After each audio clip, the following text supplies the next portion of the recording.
പെൺകുട്ടികൾക്ക് മാത്രമായി ഏറ്റവും കുറഞ്ഞ ഫീസിൽ വിശാലമായ ക്ലാസ് സൗകര്യങ്ങളോട് കൂടിയ 100% ജോബ് ഗ്യാരണ്ടിയുള്ളതും ഓൺലൈനായും ഓഫ്ലൈനായും പഠിക്കാൻ കഴിയുന്നതുമായ വിവിധ കോഴ്സുകൾ കാഡിസ് കോളേജ് നൽകിവരുന്നു. കൂടുതൽ വിവരങ്ങൾക്ക് താഴെ കാണുന്ന നമ്പറിൽ ബന്ധപ്പെടുക. Ambulance owners and drivers association AODA Perinthalmanna മേഖലാ കമ്മിറ്റിയുടെ നേതൃത്വത്തിൽ ഓണാഘോഷവും പായസ വിതരണവും നടത്തി. Ambulance owners and drivers association AODA Perinthalmanna മേഖലാ കമ്മിറ്റിയുടെ നേതൃത്വത്തിൽ ഓണാഘോഷവും പായസ വിതരണവും നടത്തി. ചടങ്ങിൽ അസോസിയേഷൻ പ്രസിഡന്റ് ഷെബീർ കൊളത്തൂർ അധ്യക്ഷത വഹിച്ചു.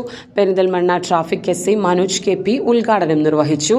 Secretary Anil Perinthalmanna, KN Latheef, Sunildas OP, Linoj EC, Shanavas PK, Sudheesh Babu KJ, treasurer Sajeev തുടങ്ങിയവർ പങ്കെടുത്ത് സംസാരിച്ചു. ജില്ലാ ആശുപത്രിയിലും വാഹനയാത്രക്കാർക്കും മറ്റും പായസ വിതരണം നടത്തി.